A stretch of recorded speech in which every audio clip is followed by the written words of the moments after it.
Chapter 9 Jaldabaoth 1. Fourth late fire moon, September, 9:10 p.m. The woman woke up thirsty.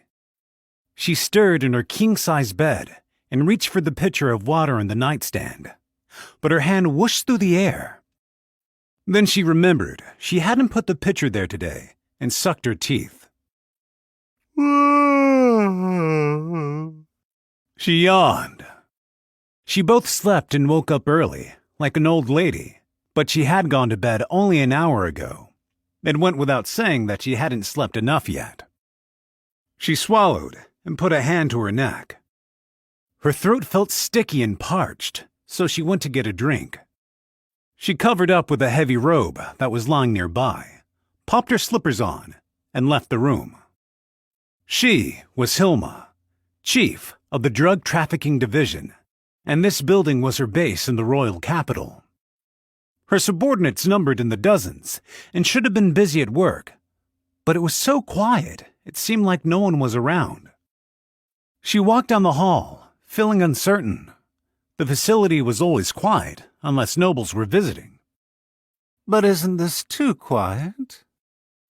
The reason she invited nobles to the mansion was to forge connections. In noble families, the heir generally inherited the house rather late. By the time their turn came, many were already over 30. Until then, they had no choice but to receive money from the current head of the household to lead their lives. Despite being married and having children, that was why she invited those heirs to her property and entertained them. She supplied alcohol, women, and drugs to them, and whispered things in their ears to tickle their pride. She brought them together with peers of similar rank to give them a sense of camaraderie. By entertaining them like that, she was able to build friendly relationships. And after those nobles took over their houses, it was her turn to reap a bountiful harvest. If they tried to cut her off, she'd give them the stick. If they made efforts to be more useful to her, she'd give them the carrot. And so she wormed her way further into noble society. She walked down the quiet hallway to get some water. It wasn't bad that it was quiet. She preferred silence over a noisy commotion. She didn't even attend the nobles' wild parties, but she was fed up with them anyway. Still, this lull was terribly strange. The chilly stillness made her feel like she was the only one in the mansion. What's going on? There was no way even her guards would go off somewhere without informing her first. She considered raising her voice to call for someone, but she realized giving away her position would be a bad idea if this was an unusual situation. She considered returning to her room and going back to bed, but that seemed too passive. Anyone who couldn't act when the moment of truth arrived would be eaten up like kibble. That was her belief, and it was precisely because of it that she had been able to ascend the social ladder from high-class prostitute to where she was now. She glanced both ways along the hallway. Sure enough, there was no one, so she set off again. Her sixth sense told her to head for a secret room only she and very few other people knew about. The room contained several enchanted items, some jewels, and an escape route. This building was her main base in the royal capital, but she had others. It might be a good idea to escape to one of them. As she walked stealthily down the hall, she noticed something. What is this? She spoke in spite of herself, though in a low voice. She discovered something bizarre out the window. The thin glass pane was covered with layer upon layer of ivy. As a result, barely any light was coming through. She tried to open the window, but it wouldn't budge. Confused, she looked to the other windows in the hallway. They were all blocked with thick vines as well. What? Who the heck? It definitely hadn't been like this when she'd gone to bed. The plants couldn't possibly have grown so much in only an hour. It had to be magic. So, who was the perpetrator, and what was their aim? She had no idea, but she understood that she was in an extremely bad spot. Damn it! Cursing, she started to run. She didn't have the wherewithal to worry about the hem of her robe. She just had to get to the secret room as fast as possible. When she reached the staircase, she looked at the first floor. As expected, it was silent. She made her way carefully down the stairs by the moonlight filtering through the gaps in the ivy, grateful that the thick carpet muffled her footsteps. When she reached the bottom of the stairs, she was so startled she gasped. There was someone standing in the hallway, staring at her. The figure melted into the shadows, not because it was lurking there like a thief might, but purely because of its dark skin. It was a dark elf, and its two sparkling, differently colored eyes seemed to float in the blackness. Her visitor let the black cloth around it fall to the ground. The clothes beneath were those of a girl. She had a black staff in her hand and was looking Hilma's way with upturned eyes. The secret room is right behind this mysterious girl. Recalling the floor plan of the mansion, Hilma inched nervously forward, determined. How great it would be if one of the nobles just brought her as a joke. But she quickly rejected that naive idea. When she heard Cocodor had been captured, she wasn't sure how the powers that be would react, so she'd been making preparations to evacuate to a safe location. She had no subordinates who, under those circumstances, would bring an outsider here without reporting it to her. Hey, little miss, she began, then furrowed her brow. As a former high-class prostitute, she'd met a large variety of people from every walk of life. Her experience told her that the elf before her was a boy, not a girl. His outfit was extremely elaborate, definitely not the kind an ordinary person could get their hands on. It seemed to be the sort of luxury good even Hilma didn't have. Dark elves used to live in the Tove woodlands, but were rarely seen in the kingdom these days. Now, one was standing before her cross-dressing in expensive clothing. If everything hadn't felt so odd, she would have assumed he was a slave brought by some nobleman to satisfy his self-indulgent tastes. What am I doing here? He asked. She slowly approached him in a way she hoped would cause as little alarm as possible. Auntie, are you in charge of this mansion? Being referred to as an older lady didn't bother her. To such a little dark elf, that was likely how a woman her age appeared to be. She started to say, but stopped. She had a bad feeling. She'd always prized these sparks of intuition. She'd lived her life trusting her hunches far more than common sense. Even when common sense had betrayed her, her hunches never had. Yes, I am in charge here. Oh, I see. Good. The boy smiled. It was so pure that even under these circumstances, the desire to defile this clean creature flared up in her breast. So, I guess it wasn't a bad idea to ask those people. As if in response to the boy's remark, a nearby door opened. A woman slowly appeared from inside. She looked like a girl wearing an odd maid uniform, but instead of the scent of perfume, there was a stench of blood and gore hanging around her. Hilma put a hand over her mouth and suppressed a shriek. A man's arm dangled from the woman's hand. Torn muscle fibers were visible, as if the whole thing had been ripped out of his shoulder socket. What? It seems like some people are coming to attack this mansion, and there's a lot we have to do before they get here, so I brought her along. Don't mind me. I got to eat my fill for the first time in a while, so I'm quite satisfied. She spoke, although her mouth didn't move. That was extremely bizarre, but there were several even more pressing questions. Most shudder-inducing was the mystery of what exactly she'd eaten her fill of. Hilma had a guess, but she didn't want to believe it. It was in that state of mind that she asked. Hey, Are you gonna eat me too? Huh? Oh, no. You're different, Auntie. It provided no relief. She had a hunch that an even crueler fate awaited her. Hey, kid. Wanna have some fun? She slid the robe she was wearing off one shoulder. She took pride in her body. When she had been a high-class prostitute, sleeping with her had cost an extraordinary sum. And even after that, she had maintained her charms and didn't put on any extra fat. She was sure she could still get even the most antisocial guy in the mood, so she was confident she could easily arouse the interest of a child. But there was no sign of any special feeling in the boy's eyes. She acknowledged that she wasn't as attractive as the maid next to him. Still, despite having retired, she was a pro. She could get even the most half-hearted guy to burn up with desire. She approached him slowly, so as not to cause alarm, with the smooth, graceful twists of a snake. She didn't sense any desire coming from the boy, so she changed tactics. She slowly reached around his neck and activated a magic item. Tattoo of Viper.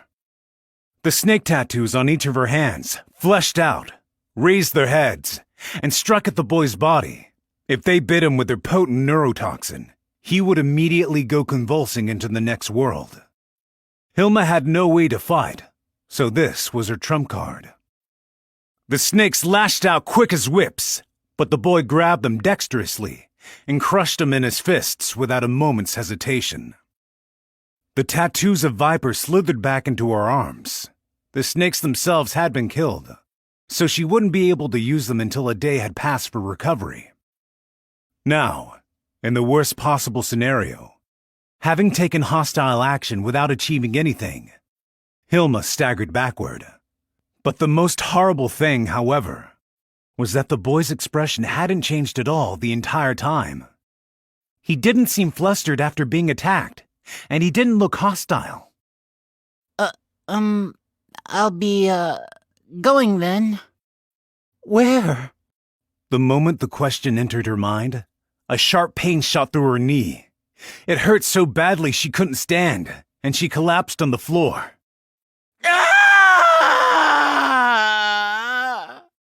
She let out an agonized cry and, in a cold sweat from the pain, looked at her knee, which she regretted. My leg! Her left leg was bent the wrong way. Not only that, but her bones poked through the bright red flesh. Sobbing from the unbelievable pain, she thought to reach out a hand to hold it, but hesitated. She was scared to touch it. It was at that moment that the boy seized her by the hair and set off walking. He dragged her away with strength that didn't match his boyish appearance. The young dark elf paid no attention to the sound of more than a few of her hairs tearing free from the scalp in his grasp. "Oh! Ow! Stop it!" In response to Hilma's shrieks, the boy just gave her a quick glance. He didn't stop walking. We have to hurry. 2. Fourth late fire moon, September, 10:20 p.m. After raiding the building, Intoma Vasilisa Zeta went out the door. She gathered all the papers that had stuck to her feet, balled them up, and tossed them into the building. Their original plan had been to dispose of any people inside, gather any important documents and items of value, and withdraw. It would have been best to leave no trace, like a bird leaving its nest, but they didn't have time to go through the papers. Since they simply seized everything, the aftermath made it look like a burglar had broken in. Still, that in and of itself wasn't a problem. Demiurge, who had sent Intoma and Mari out in the first place, had mentioned it as a possibility. The problem was that they were running far behind schedule. None of the demons who had accompanied the pair from Nazarick were around anymore. Mari had captured the most important person in the building and gone ahead to their meeting before Intoma. The minions had taken the mountain of stuff responsible for the delay in their schedule and left. Yes, the reason their calculations had gotten thrown off was that they discovered the basement just as it was time to withdraw. And it had been jam-packed with smuggled goods and what appeared to be illegal drugs. Collecting all that had been slow going. For one thing, the basement was split into a number of small rooms, and the valuable-looking items had been hidden among a huge mess of other things. A forest really did do a great job hiding trees. It was impossible for Entoma and the demons to carry out every single item, so they had to dive into the veritable jungle of loot and search for the best wood. If the woman Mari took had been present at the time, they probably could have figured it out much faster, but they'd already finished with her by then. Entoma and the demons had decided to inspect the items and cram the garbage into one of the rooms. Even for a crew with far superior musculature than humans, it was still an annoying job. Nevertheless, it was worth doing, and they had most likely succeeded in hauling all the valuable goods out of the basement. Entoma, who was the last one remaining after acting as overseer, looked up at the night sky and wiped her forehead in that special motion reserved for those who had done their job. Not a single drop of sweat had formed, but the gesture reflected how she felt. Okay then, everyone, hurry up and hold that stuff. At Entoma's orders, a bunch of heavily laden insects larger than humans flew off into the night sky. They were giant beetles she'd summoned with a bug tamer ability. With a deep, loud drone of beating wings, they soared straight across the sky toward their destination. After seeing off the insects and their items, Entoma remembered the object in her hand. Oh, I didn't eat this. Oh no, that won't do. She gave herself a theatrical thump on the head and brought the severed arm of the man up beneath her lower jaw. With a few sloppy scarfing noises, she whittled the arm down and her throat moved. Her dainty belch was accompanied by the smell of blood and gore. The soft, fatty meat of women and the lean meat of children are both tasty, but for a diet, the muscly meat of a man is best. After consuming some of the flesh while deftly avoiding the bones, she chucked the arm back into the building. Delicious. Thank you for the meal. She made a little bow at the mansion and then began departing for the next destination detailed in her orders, albeit later than planned. She hadn't gone more than a few steps, however, when a voice called out to stop her. Hey there! Nice evening, ain't it? I wonder about that. Doesn't seem like a very good evening for you at all. It was hard to tell if the human who had slowly come into the open was a man or a woman. While the newcomer had the likeness of a woman somewhat, that hulking physique led Entoma to the conclusion that male might have been the correct guess. What are you doing out here? Taking a walk. What are you munching on? Looks like you're enjoying it. Meat. Humans? Yes, human meat. Something cold had emerged in the man-woman's tone, but Entoma didn't worry. She wasn't about to consider some human's feelings. If the creatures bothered her, she would stomp them. If they didn't bother her, she would ignore them. If she got hungry, she would catch and eat them. She thought so little of their kind, it would have been strange to care about the feelings of one of them. Aha! So a monster appears. I didn't know the Eight Fingers were keeping pet monsters. Well, it seems like they screwed up with the keeping part. The man-woman slowly held up a war pig. That was when Entoma began to feel troubled. Hey, how about we just decide we never saw each other? A strange expression appeared on the man-woman's face. It was probably surprised at hearing her proposal. I'm also here for work, so fighting you would be a pain. Besides, I'm full right now.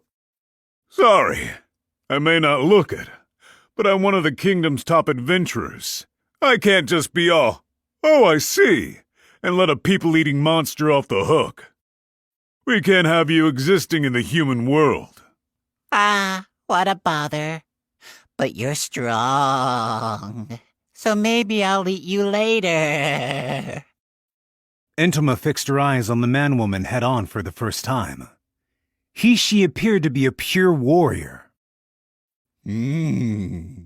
Must be pretty strong. Entoma wasn't a warrior by trade, so she couldn't gauge the strength of her opponents very well. Still, she could tell this one outmatched her. The man-woman charged, swinging the war pick. Entoma gracefully dodged, but the war pick pursuing her abruptly changed direction mid-swing. It wasn't a fluid motion making use of centrifugal momentum, but a brute force swing that altered the weapon's trajectory with overpowering muscular strength. While dodging again, Entoma activated a skill. Ah, you're just gonna keep running away. The war pick swung around. The wind it whipped up by passing Entoma's head ruffled her fake hair. You must love whooshing that thing around. Ha! In response to the taunt, she heard a "Tuh." Just as she was activating another skill. The war pick came down, but she dodged it easily. With no target left to strike, its momentum drove the weapon into the ground. Entoma scoffed at the repetitive, workmanlike attacks. Her face didn't move, but as her opponent, the human could sense her ridicule clearly. The next second, however, Entoma realized that the man-woman had done something possible only with overpowering strength. Aim for that careless moment. Break! The earth around the war pick and the ground shattered all at once.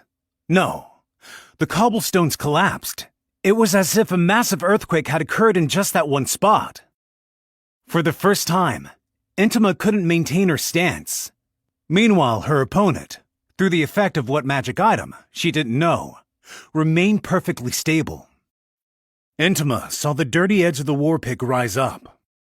I underestimated this person. She scolded herself. Dodging it would be easy enough. Certainly, if she were a human and the ground beneath her had been destroyed, she would have lost her balance and found it difficult to escape between the two shockwaves. But Entoma was one of the Pleiades, and all the magic items she had equipped were upper tier, so this situation didn't bother her one bit. There was just one problem. To dodge, she had to jump aside, and it would get her maid uniform dirty. Was that a pardonable offense? It was her best outfit, given to her by the supreme beings. Time to finish this. Hostility appeared on her face beneath her mask for the first time. Time to finish this. I'm gonna kill you. Filled with not the mild annoyance of a human brushing away a bug, but murderous intent, Entoma raised her arm to meet the descending war pick. Even a floor guardian wouldn't be able to make it through the attack unscathed, so for her, it would be nearly impossible. The next second, instead of metal gouging flesh, the clang of hard object against hard object rang out. Entoma's left hand suddenly had a small shield sticking to it. Quite literally. There was a bug with over 8 legs clinging to her arm. What is that thing? I am a bug tamer, so I can summon bugs and put them to work for me. She flung her other arm to the side, and a long bug that looked almost like a broadsword flew out of the dark night and affixed itself to the back of her right hand. Sword bug and shell bug, I'm gonna kill you. I wasn't going to, but I can't let this stand. Entoma charged and launched a single stroke. She sliced open the man-woman's armor, and blood spurted. But it was far from a lethal blow. Even if it had been impossible to evade Entoma's all-out attack, the warrior had been able to get away with only a light injury. So that stuff earlier about being top class in the kingdom was neither exaggeration nor a bluff. But if this is all that person's got, they're no match for me. Intima Vasilisa Zeta may not have been built purely for combat like Yuri Alpha, but she was still a member of the Pleiades, which meant that a mere human could never match her strength. She swung again and bathed her face in the fountain of blood. Because of the wound from the first attack, this blow cut deeper. Not such a light injury this time. Your movements have changed. Does that mean you're taking this seriously now? The angry shout came at the same time as she swung the war pick, and Intima repelled it with her shell bug. The shock that ran through her was surprisingly intense, but she braced her legs and didn't stagger so much as a step. There was no harm in doing so, but this was a manifestation of her pride.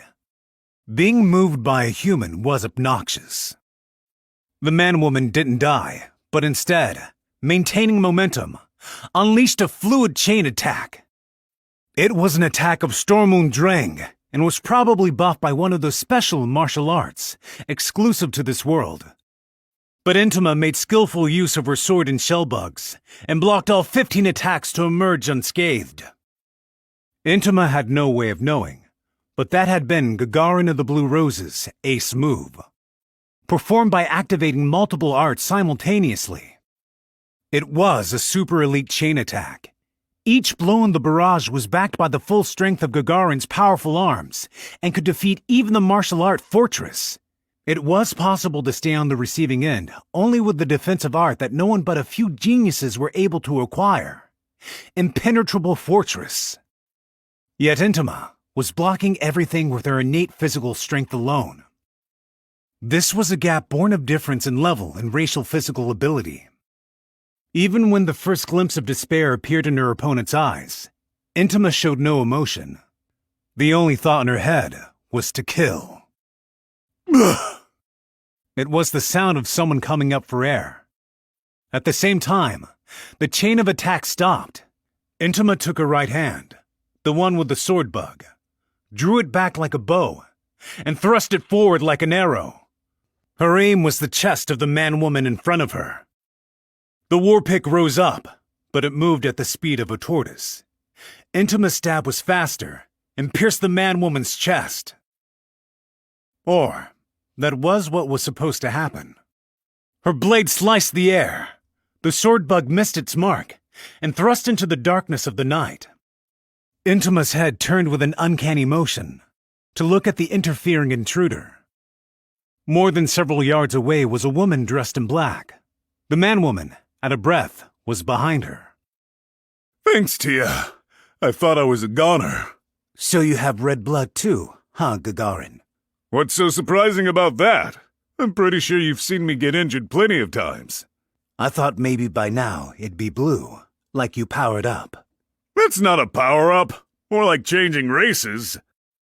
Then, a class change. The sound of their cheerful banter irritated Intima. She was the strong one, and therefore, she was the one allowed to be calm. They need to think about the position they're in.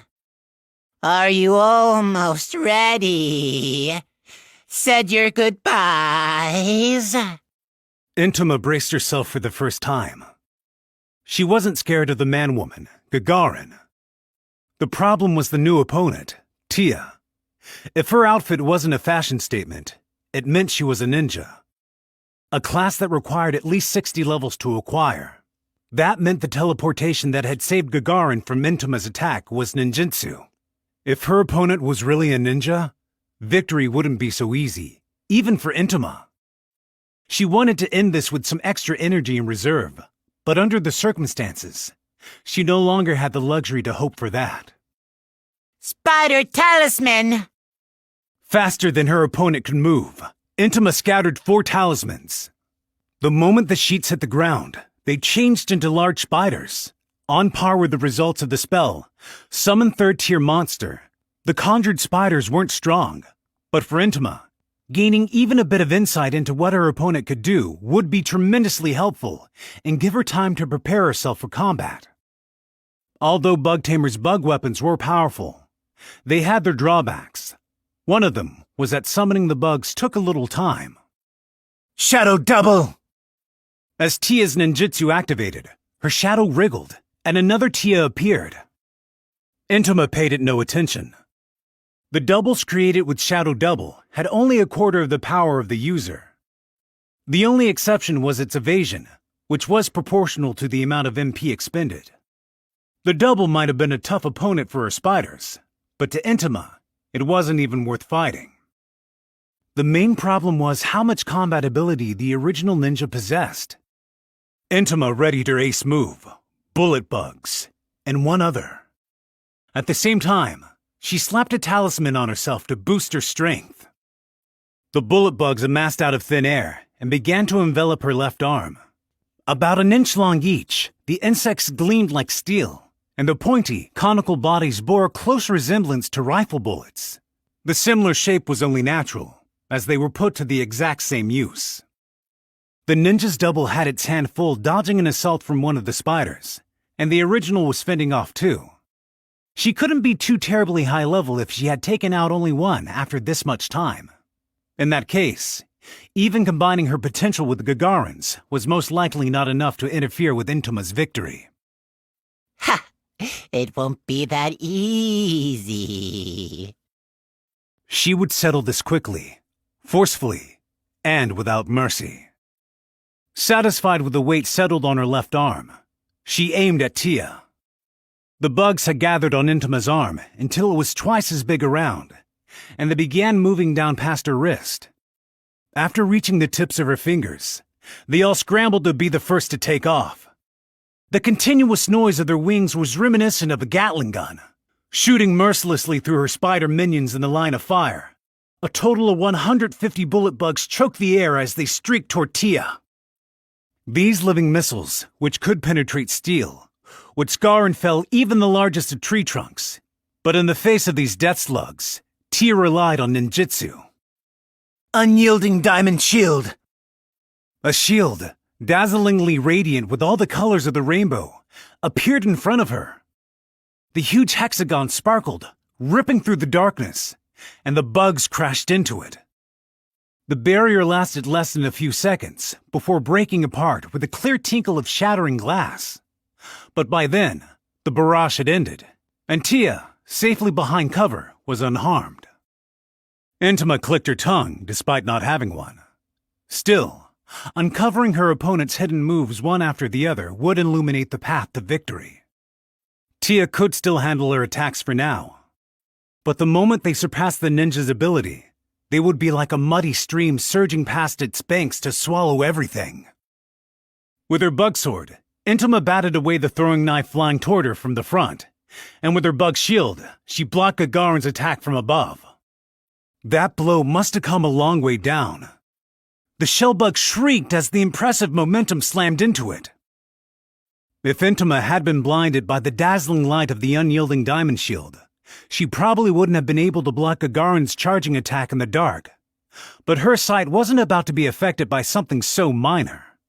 Moreover, her field of vision was so much wider than humans. Even with this mask on. Perhaps judging a follow-up attack too risky, Gagarin glided out of range, as if she were skating on the surface of a lake, barely moving her feet. Her agility, despite her heavy build, showed that her wounds had fully healed. She crushed bullet bug carcasses under her feet with dry crunching noises as she stood next to Tia. Crap! I have zero confidence we can win this. What's up with her? Her timing's so perfect. She blocked my attack without even looking. Wider field of vision? There's something else. There's a good chance she has a bug tamer ability or whatever. That or a special sense you get from some kind of magic spell. Still though, why doesn't she attack while we're chatting? The advantage is overwhelmingly on her side. A beast first assesses its opponent's strength, then attacks their weak point. Gotcha. So she's checking out all the tricks up our sleeves, People who are actually cautious, unlike our little Miss Tiny, are a pain in the neck. I guess I shouldn't underestimate them too much just because they're human.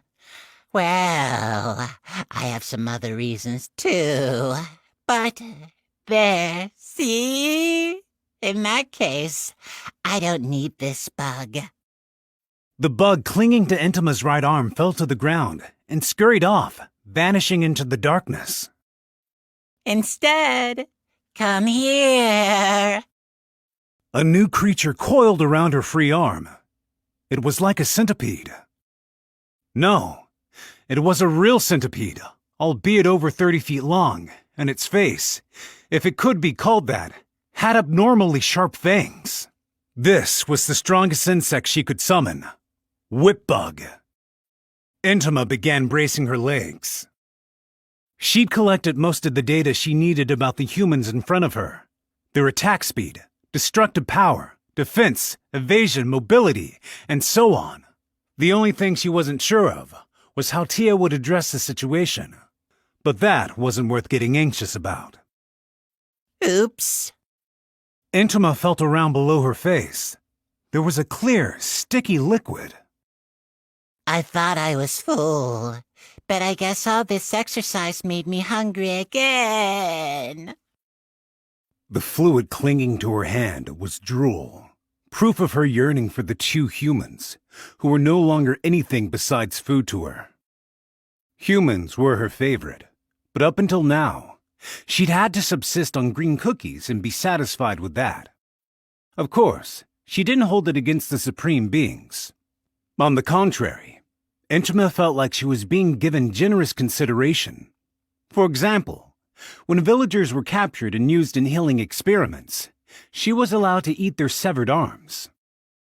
Still, on some level, she was just putting up with the situation, so when faced with these excellent specimens, who would make for the highest quality foodstuff, she couldn't throw away the chance without taking even a single bite.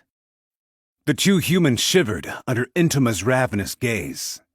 The reaction didn't stem from fear of their powerful enemy's bloodlust, but from a physiological instinct born of being targeted by a predator. Yeah! With a shrill battle cry like two pieces of styrofoam rubbing together, Intima went on the offensive for the first time in this fight. The motions of this predator hunting down her prey were direct and bizarrely fast. By the time the shield bug had deflected the 6 throwing knives hurled her way, there was barely any distance left between them.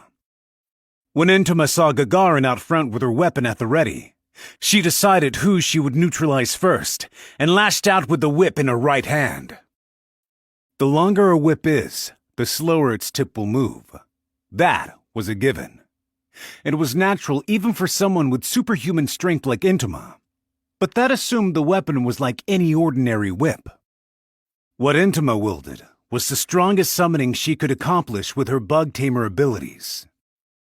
Normally, a whip would approach in a circular motion, but this one moved in an impossible way.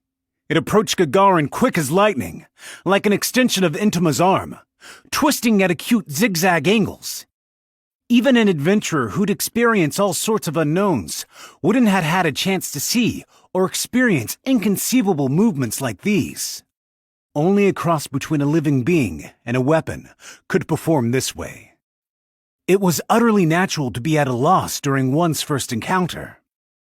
But her ability to dodge it nonetheless proved she was an adamantite rank adventurer, the highest rank adventurer. Gagarin just barely avoided the whip bug, and it whizzed past the side of her face. "Watch out!" The same moment Tia screamed, Gagarin was sent flying. By Tia's ninjutsu, ring of firebombs, which she set off knowing it would hit both herself and her teammate. As the flames and explosive blasts enveloped the pair, the whip bug suddenly made a hairpin turn to pass through the space where Gagarin's head had been.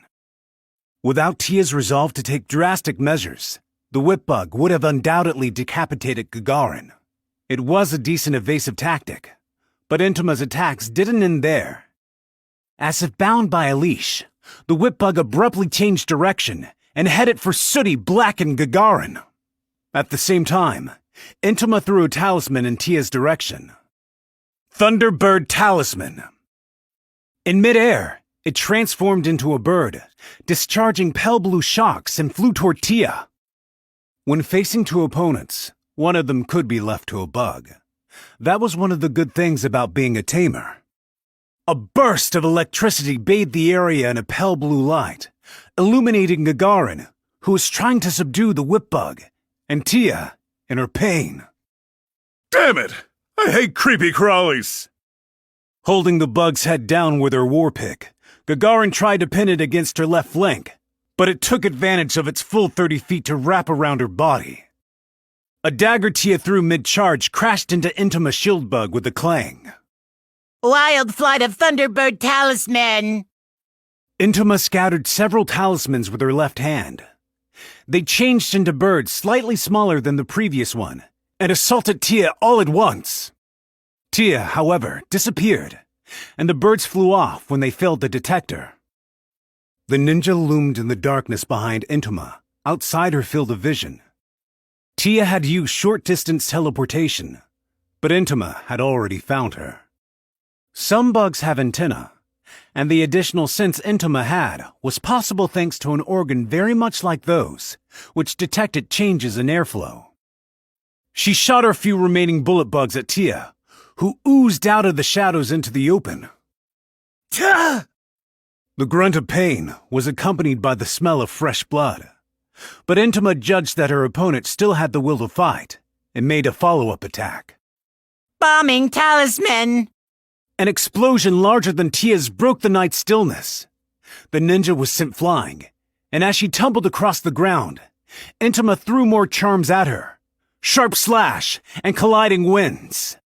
Without a chance to stand up, Tia was cut and blasted, rolling away in a trail of blood. Tia!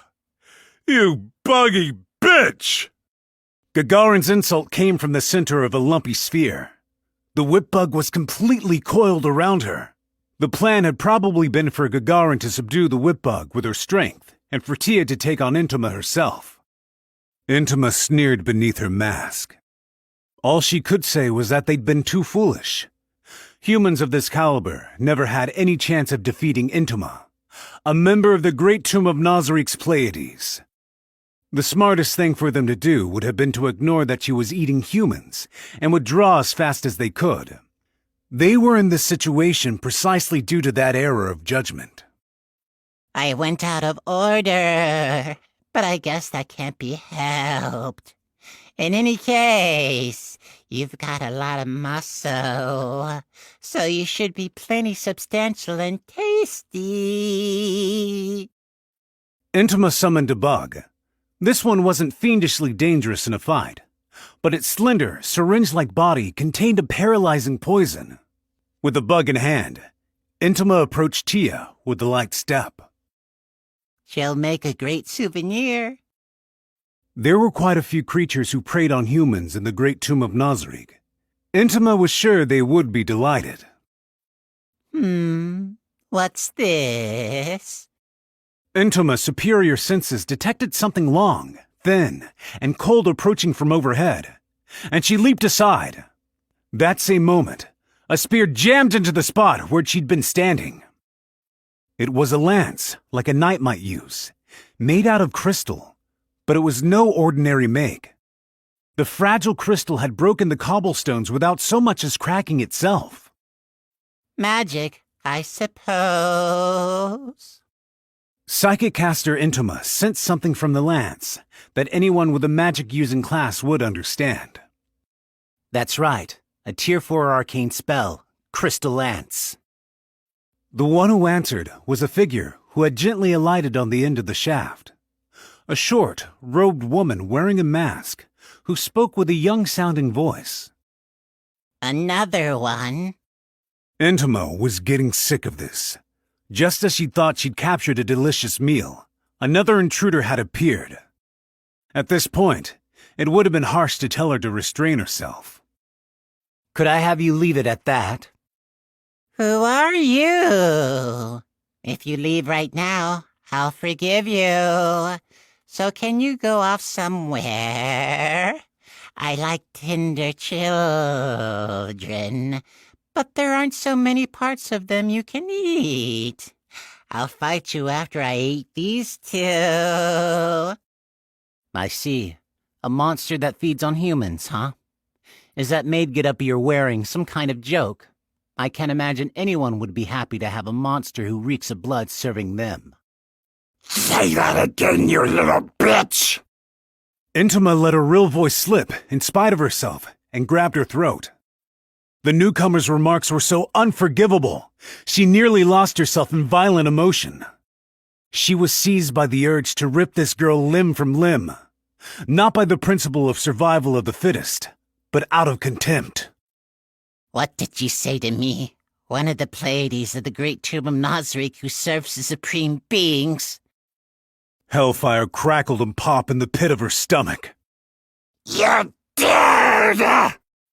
She couldn't help her voice, but she felt her back bulging and frantically tried to keep at least that under control. Evil Eye!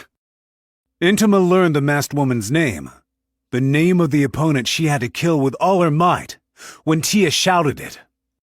I wondered what you guys were doing. Good grief. This is some elementary stuff. Think about the difference in ability between you and your opponent. This one is stronger than you guys, but weaker than me. With a flourish of her cape, Evil Eye shouted, How dare you bully my comrades, monster! Now I'll give you a taste and see how you like it! Better be grateful! Intima couldn't have cared less about the shouts from beneath her opponent's mask. Steeped in murder, she charged. Her brain, ruled by hatred, was barely conscious of the other two any longer except as bothersome little pebbles. You say there's no one who would be happy to have me to serve them? The words went around and around in her head. She moved her whip bug. Apart from the 3 feet or so she was holding onto, the rest was in a huge ball. At its core, of course, was Gagarin. I'll crush you and your comrades, you awful woman! Her blow fell like a hammer. What a pitiful attack. Evil Eye didn't break her composure. Reverse gravity! Intima resisted the spell, but her whip bug became weightless and floated into the air. As a rule, gear resisted when the equipper did, but in the case of a bug weapon, it wasn't the tamer, but the bug itself who had to do the resisting. That led to situations like this one, where Intima didn't get affected, but the whip bug did. The bug may have been able to attack on its own, but this was one of its drawbacks. Naturally, having been hit with that spell, Intima was forced to discard her original plan. Sensing Intima's intentions, the whip bug withdrew its entire 30-plus foot length from Gagarin all at once, like a tape measure winding up. Meanwhile, Gagarin fell to the ground, and Evil Eye gave her instructions. Gagarin, you're in the way! Heal Tia's wounds or something! If your gauntlets are out of power, use a potion! Injured humans would recover. If that was all, there was no issue. Neither of those women was capable of fighting Intima, but adding the caster in front of her into the equation changed things. Evil Eye was on equal footing with Intima. If she received even a little support, the battle would tilt to Intima's disadvantage. So Intima decided, although she didn't really want to use her true ace move. She'd already used it once to annihilate all the enemies in the mansion, but she could still unleash it 2 more times. The move was spewing out meat-eating flies. Fly breath. This breath released a mass of flies that didn't eat away at meat, but instead bored into flesh and left maggots, like botflies. They dealt damage over time as the maggots burrowed into the victim's body. Even more terrifyingly, that wasn't all. The flies that emerged would form a huge cloud-like army and attack anyone within range, minus special exceptions. Intima opened her throat up wide, baring her true mouth, which was near where a human's jaw would normally be. To an onlooker, it probably looked like her jaw had been split. With a retching noise, she spit up a glob of insects. Hey, don't tell me that ability has something to do with an evil spirit. If that's the case. Evil Eye created a white fog to intercept the flies. A chill attack was a clever way to intercept, but it would have a hard time providing complete protection. The best would have been a spell or something that caused a blast that could scatter the swarm. She messed up. Intima imagined Evil Eye being eaten up by maggots, but the counterspell turned out to greatly surpass all her expectations. The flies bathed in the fog dropped to the ground, and then the haze enveloped Intima. That moment, she was assailed by unbelievable agony.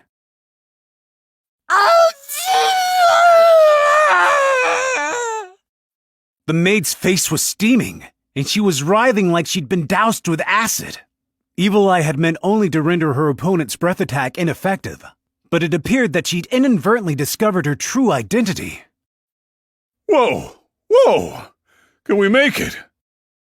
Gagarin, war pick at the ready, was watching for a chance to charge. As an excellent warrior, she must have seen that this was where the battle would be decided. Really, judging from their opponent's capabilities, they needed to end this fight now, and as quickly as possible. The reason Gagarin didn't charge was that the flailing 30-foot whip bug wouldn't let her get close. Still, it seemed like the futile resistance of someone who was already defeated. What the heck was that spell? Evil Eye answered Tia's question. An insecticide spell, Verminbane. One of the evil spirits from 200 years ago had an aspect of an insect. I developed this to exterminate the bugs it used. It's one of my original creations. Hey, it won't hurt us, will it? No, it works specifically against bugs, and it has no effects on any other living thing. Her face is melting. Tia, that's because she's actually a... Huh?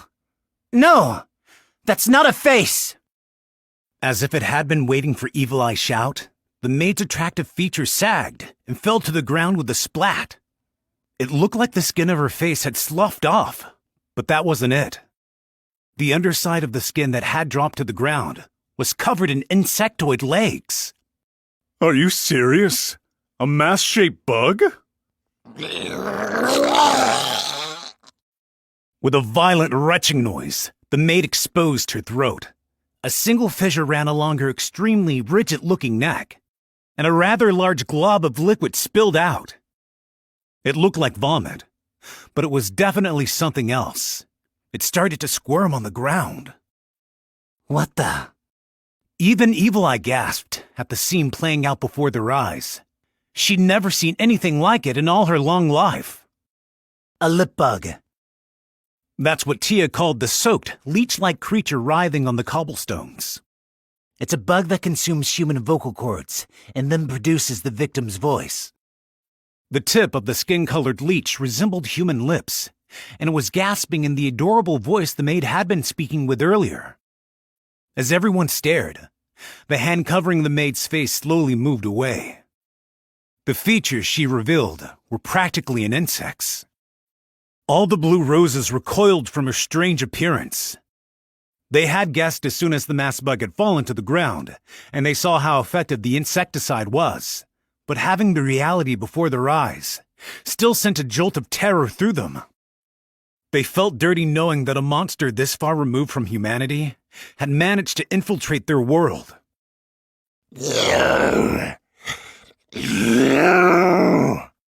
It was a stiff-sounding voice that was difficult to understand. Well, isn't your voice just the cutest thing now? I like this one better. Gagarin spat in disgust, overflowing with hostility. Of all the blue roses, she was perhaps the most human. It could have been that she wanted to offer some small gesture to the poor girl whose voice the bug had originally stolen. She seemed to grip her weapon even more tightly. You're humans! Earlier in the fight, their opponent had always appeared composed, but now, she'd lost her calm. If that was the case, there was no longer any time to conserve power. They needed to start in with fierce attacks. The real battle begins now. Don't let your guard down, you two. Know that she'll be attacking even more brutally than before. Evil Eye warned the other two, but knowing them, they didn't need to be told. They'd probably been ready to risk their lives since the moment the fight began. The bugmaid's back swelled, and 4 long appendages, spider legs, surged out from beneath her clothes. It looked like she was carrying them on her back. Using her new legs, she made an incredible leap, almost as if she'd used fly. With a height advantage, the monster spewed carnivorous flies down on all of them. Clicking her tongue, Evil Eye cast Verminbane again. You're the only one! You're the only one I'm scared of! If I can just kill you, the rest are a routine job! The bugmaid landed. All the flies she'd spat up were dead, and she glared straight at Evil Eye with her compound eyes. It was probably true that Evil Eye was the only one who could fight on equal footing with her. If Evil Eye lost, this phase of the battle would be decided, and Gagarin and Tia would surely be slaughtered. But Intima's decision to limit her focus to one opponent was still a mistake. Gagarin struck with her war pick from the side. No matter how superior Evil Eye was, this powerful warrior wouldn't just leave things up to her. She would fight. She might have known there was a good chance she'd be intercepted and seriously wounded, but she would fight along her comrade. Evil Eye smiled at her beneath her mask, the kind of expression she'd be too embarrassed to make without something covering her face. The monster went to dodge Gagarin's attack, but paused for a mere instant, due to Tia's ninjutsu, unyielding chains. She seemed to have immunity rather than resistance, so the trap skill was unable to stop her completely, but the creation of even the smallest opening was enough for Gagarin. The monster countered Gagarin's strike, extra powerful thanks to strong blow, by spitting spider silk, enough to turn the warrior's entire upper body pure white. The thread was both sticky and rigid. Even Gagarin, with her strong arms, didn't seem able to rip it apart so easily. She aborted her attack and tottered to the rear. Instead, it was the monster who charged. Crystal Lance! A translucent missile shot toward the beastly girl. The lance struck its target and sunk in deep, but she didn't seem to feel any pain. On the contrary, she was calm enough to begin amassing countless bugs out of the dark night, swarming around her left arm. Verminbane! The light fog whooshed toward them, and the bugs on the monster's arm fell to the ground, while she let out another pained scream. Her mouth, where a human's jaw would have been, aimed for Evil Eye and spewed the same spider silk that had targeted Gagarin. Blocking it with magic would be a waste of MP. I'm immune to hold-type techniques, so I guess I should just take it and... Wait, no! Evil Eye panicked and cast a spell. The substance from the monster's mouth was definitely a form of thread, but it shone as if it were harder than what had hit her companion. Crystal wall! The crystal wall before her eyes broke into pieces, as if it had been slashed up by a sharp blade, and disappeared. So, it's a spiderweb that can slice. Here's a present for you! Tia threw a net of black threads that spread out in the air, but it didn't tangle up the monster. It passed through her body like an illusion and fell to the ground.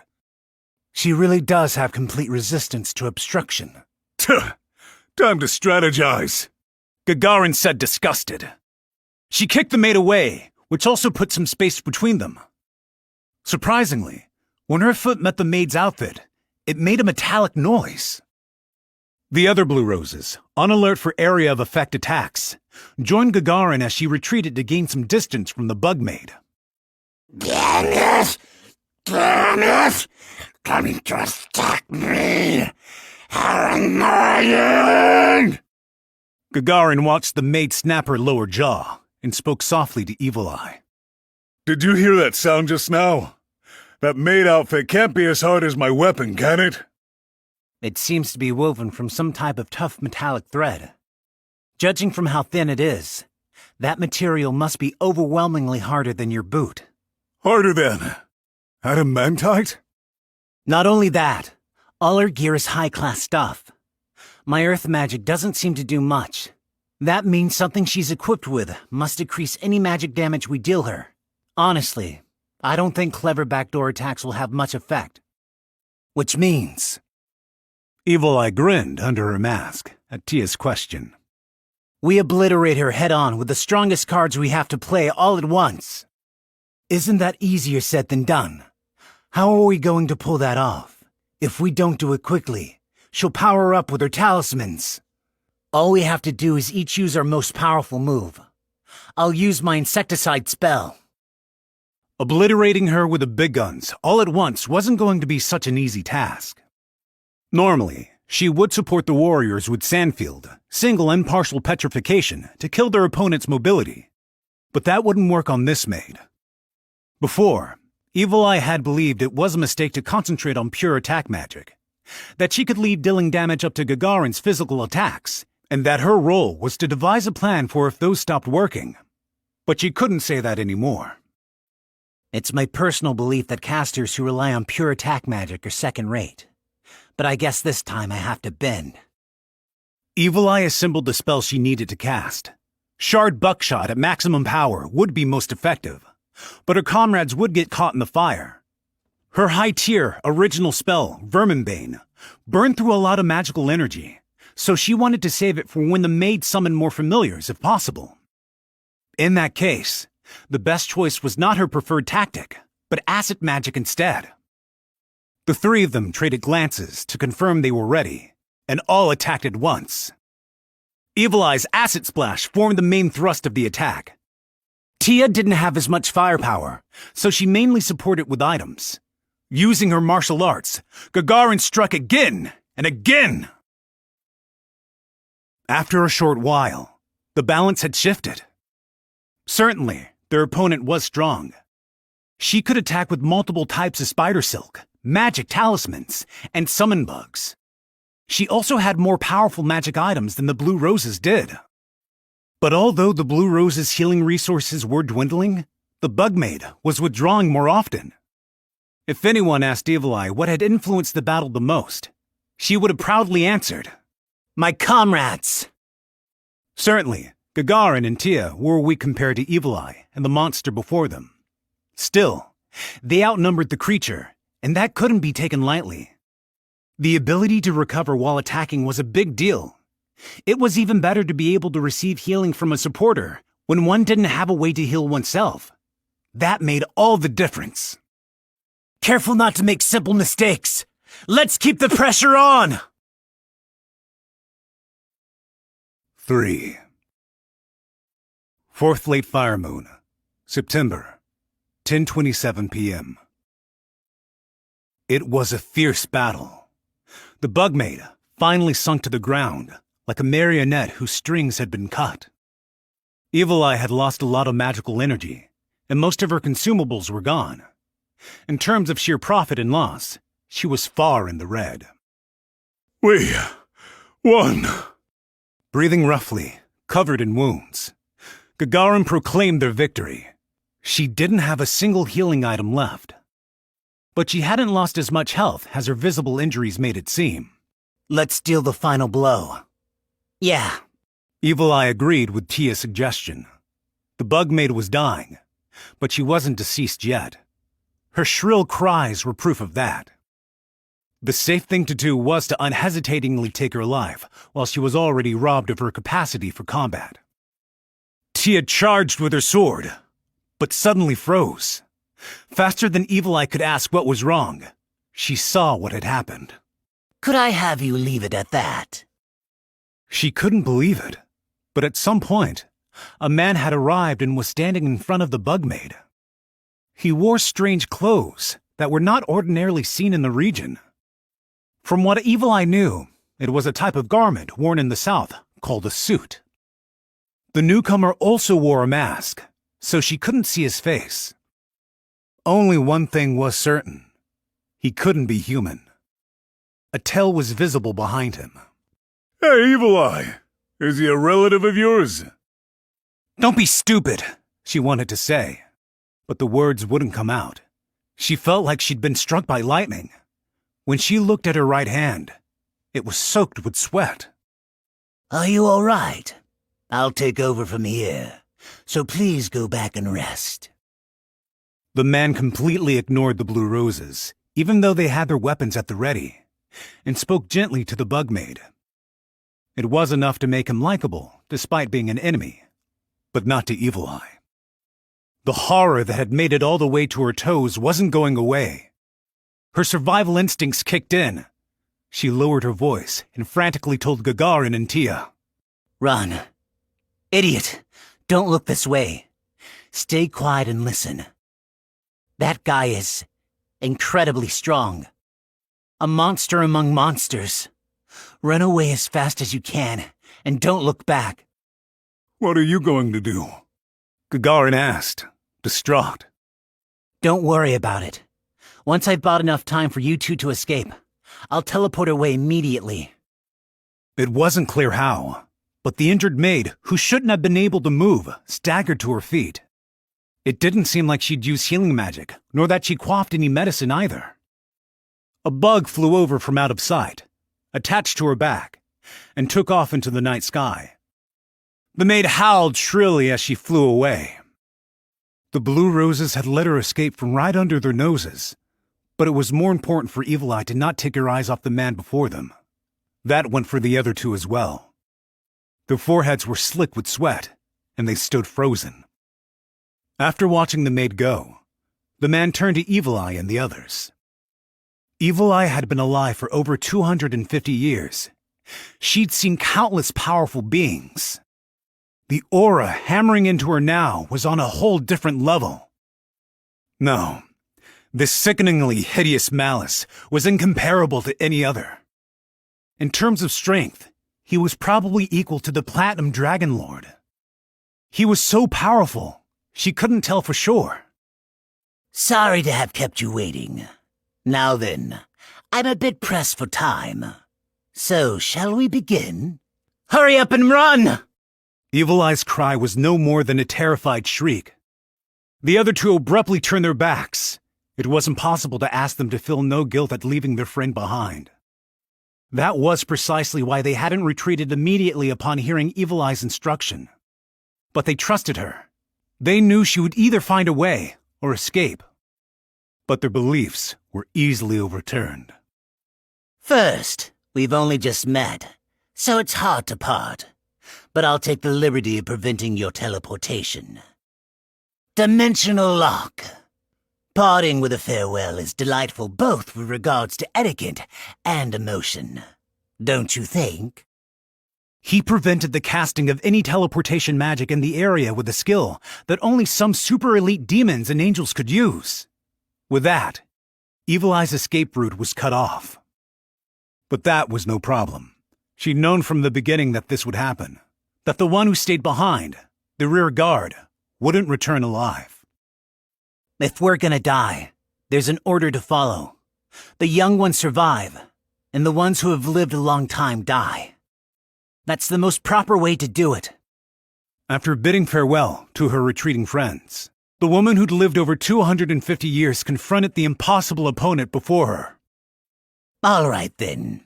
After you. Of course, if you don't do anything, I'll go ahead and attack first. His murderous aura, entirely contradicting his placid tone of voice, was horrifyingly intense. Evil Eye mobilized all her willpower and shook off the evil presence. I am Evil Eye. The legends sing my praises. No matter how immensely powerful my enemy is, I will fight. I'll take advantage of your kindness and go first then. Eat this! Maximize magic! Shard buckshot! For her opening move, she cast one of her favorite spells, Scattering Crystal Buckshot, just a bit smaller than her fist. The keen shards caused more damage when they hammered into the enemy at close range, but she hesitated to approach the demon. For all my resolve, I'm sure wimping out. She scolded herself, but it was natural to fight cautiously while her opponent's power was an unknown quantity. The masked demon opened his arms in welcome. He bathed in the rain of crystal bullets. Or rather, he would have. Except right before impact, the spell disappeared. It vanished so suddenly, it was like it had never been there in the first place. Racial magic immunity? You're that strong! As the disparity in ability between opponents widened, it was easier for spells to be neutralized. Ignoring Evil Eye, who had chosen incorrectly for her first move, the man gracefully spread his arms, as if he were about to conduct an orchestra. Hellfire Wall! Evil Eye whirled around in disbelief at the wave of heat from behind. Black flames that could never have existed in nature roared as if to consume the night. Gagarin and Tia were enveloped in the fire mid-escape. They danced like puppets, and then fell to the ground like sacks of garbage. Even after the flames vanished like an illusion, there was no sign of movement from either of them. Evil Eye suppressed the urge to run over to her companions. She couldn't believe it, but she had no other choice. She knew those had been fatal wounds, and in a single attack, two of her friends, who had stood beside her through thick and thin, had been murdered. She ground her teeth to suppress the scream that wanted to come out. My plan was to stop just before crossing that line, but it seems they were weaker than anticipated. For them to die from such a fire, I'm sorry for your loss. The man bowed low, as if he were sincerely remorseful. It seemed so artificial to Evil Eye that she could no longer hold back her emotions. Why had he ignored Evil Eye right in front of him, the one attacking him, and gone after the other two behind her? She was sure it was because they'd fled, but there was another, even more important reason. Since she understood how overwhelming his advantage was, she had known full well that he didn't even consider her a threat. But in reality, he hadn't even considered her an opponent. Before me is someone who is not running away. I'll crush the ones who are running first. That was probably his casual assessment of the situation. It's so tricky to judge how much to hold back to prevent death, and I can't take you as the standard. Why were you in a team with them when there is such a huge discrepancy in your abilities? If it weren't for that, I think I could have found the right level. Don't even talk! Ah! Her voice was not a frightened shriek, but a shout of anger. With a hate-filled war cry, Evil Eye ran. No, perhaps it would have been more correct to say she glided by the power of magic. She gathered magical energy in her fist and prepped a contact spell that would be difficult to neutralize or resist. The demon raised his fists to intercept her. Demon aspect. Giant arms of great evil. His arms swelled to several times their normal size and lengthened until they touched the ground. They weren't inflated with air, but brawny tools for killing. Those deadly limbs would deter anyone's approach. Evil Eye was momentarily daunted. But she steeled her resolve and decided to weave her way in and attack. As Evil Eye rushed forward, the giant arms closed in on her. They were so much faster than she thought possible, like a huge wall filling her entire field of vision. She immediately judged them too hard to dodge and cast a defensive spell. Translocate damage! Her sight went dark right as she felt the impact, and she was sent flying. Her field of vision whirled crazily around and around, and she couldn't track where she was. She hit the cobblestones, and her body bounced like a ball. She landed again and skidded. But she was unharmed. She used Fly to perform a motion that shouldn't have been possible. She got up. She had no wounds. Of course, if she hadn't used the spell to change the physical damage into magical energy loss, she would have been half dead. Maximize penetrating magic! Crystal dagger! She created a larger than usual crystal dagger and fired it. The pure physical damage of the spell was difficult to neutralize, and she used a skill to boost its penetration potential. The demon didn't dodge, but simply took it. She cranked the power of the spell all the way up, but it didn't appear to have any effect on him. You're unscathed, even though I boosted the spell with defense-neutralizing power? You're a higher-ranking demon than I thought. No, you might be even stronger than an evil spirit. Are you gonna tell me you're an evil spirit king? It wasn't as if adding king to anything entailed that it was strong, But it was true that within races, those with king or lord in their names were more powerful. Probably the only race that allowed for someone weak to be called king was the human one. Demon aspect. Sharp cutting claws. The demon's fingernails grew to over 2.5 feet long. Evil Eye could sense they were sharp enough to cut all manner of things. It's probably impossible for me to recover Gagarin and Tia's bodies while I escape. If the others came, they'd only be dead weight in this fight. If I could at least move the battlefield somewhere else and make it easier for the other two to find the bodies. Evil Eye twisted the corners of her lips upward. In the worst case, Lacuse, who could use resurrection magic, would face this demon. But she wanted to avoid that at all costs. Here I go! Just as Evil Eye was about to attempt her difficult plan, something fell between the two of them with a huge racket. Unable to withstand the weight, the cobblestones cracked and dust wafted into the air. It was a warrior, balled up to protect himself on impact. His raven-black armor reflected the calm luster of the moon, which imbued it with exquisite beauty. His crimson cape fluttered behind him, like leaping flames against the backdrop of the night sky. His impossibly huge swords, one in each hand, radiated the light of judgment. The dark warrior rose slowly. He was massive. In terms of height, he was probably as tall as the demon. But just as devils shrink away from holy light, this sizable demon seemed fearful of the dark warrior. Apparently, he couldn't believe his eyes. Evil Eye heard someone gulp in the silence. It was the demon. This creature, whose power even Evil Eye couldn't fathom, was holding his breath before this great warrior. A cold voice cut through the night air. Now then, I wonder which of you is my enemy. Intermission. It was a room that embodied the words exquisite luxury. The crimson carpeting was soft and sank underneath one's feet up to the ankles. The natural wood of the settee was elaborately carved in French Rococo style, and the seat, upholstered in genuine black leather, gave off that gleam only leather has. On the settee sat a single man leaned back with his legs stretched comfortably out. Handsome. If a portrait could perfectly capture his appearance, people would evaluate him as such. His blonde hair reflected the magic light illuminating the area and twinkled like the stars. His long, tapered eyes, deep purple like amethysts, charmed the heart of anyone who saw them.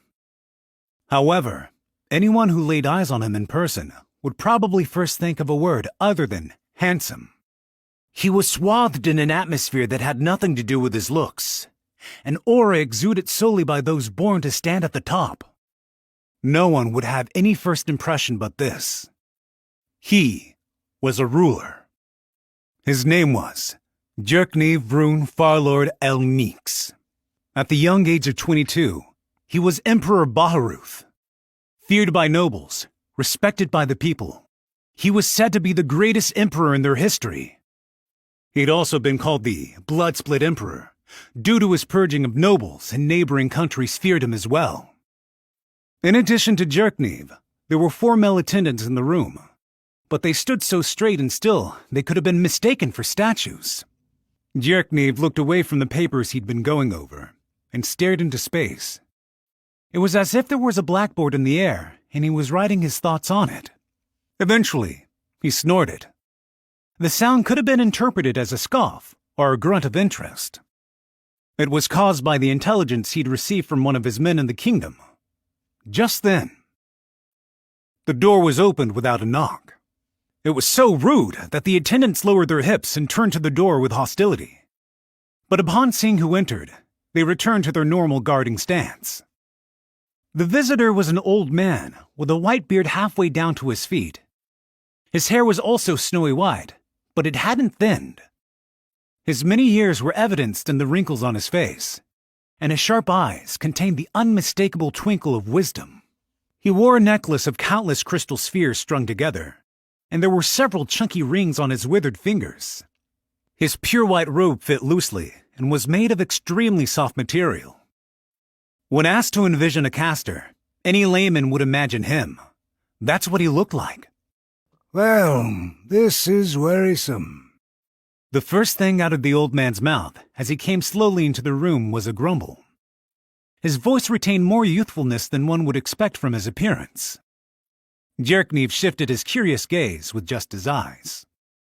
What is it, Gramps? I looked, but I couldn't find him. And what does that mean? Your Imperial Majesty, magic is the logic of this world. You must study. Yeah, I know. Jerknev waved him on with disinterest. Your lectures are too long, Gramps. Can you get to the point? If Ainz Ooal Gown really exists, then he is in possession of some rather powerful magic items. Or if he's avoiding detection with his own power, I'd wager he has at least as good a command of magic as I, possibly even greater. The room grew nervous, excepting the Emperor and the old man. Had they really just heard that? Someone was equal to Fluter Paradine, the most elite caster in all the Empire's history, Principal Court Wizard, and the great sage known as Triad Caster? Ah, So that's why you seem so happy, huh, old man? as I should. I haven't met an arcane caster equal to or better than me in 200 years. Did you meet one 200 years ago? The Emperor asked, propelled by curiosity, and the Principal Court Wizard recalled the distant past. The fairy tale 13 heroes. I met one of them, Tamer of the Dead, Ligrit Belzu Karu. She was the only one. Well, the other casters of the 13 heroes may have been superior to her, but... So, do you think there are any arcane casters more powerful than you now? Fluter's eyes were distant. I've probably come further than Karu did, so... But I have no proof. Magic isn't the kind of discipline where superiority is easily decided. The emotion behind his words as he slowly stroked his long beard suggested he was confident in that. Then he raised an eyebrow. I do hope this Ainz Ooal Gown can be counted as more powerful than me. Jerknev smiled in satisfaction, took one of the papers scattered on the settee, and held it out to him. Fluter seemed dubious, but he took the document and ran his eyes over it. Oh! That was his opinion on the matter, but the expression on his wise face had changed considerably. His eyes were blazing. He looked just like a ravenous beast. I see. So the caster you had me search for did this? Very interesting. They must have taken on about 10 members of one of the Theocracy's special units. Just the pair of them.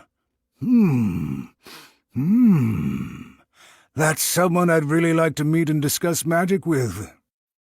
The paper was a report of what Gazov Stronov had told the king, as well as the writer's personal impressions. So, did you send someone to this village, Your Imperial Majesty? No, I didn't go that far. It'd be conspicuous to send someone. We could send my disciple. No. If this document is true, we'll want to cultivate friendly relations with him. Exactly, Gramps. If he's a power that can be controlled, then I want to welcome him.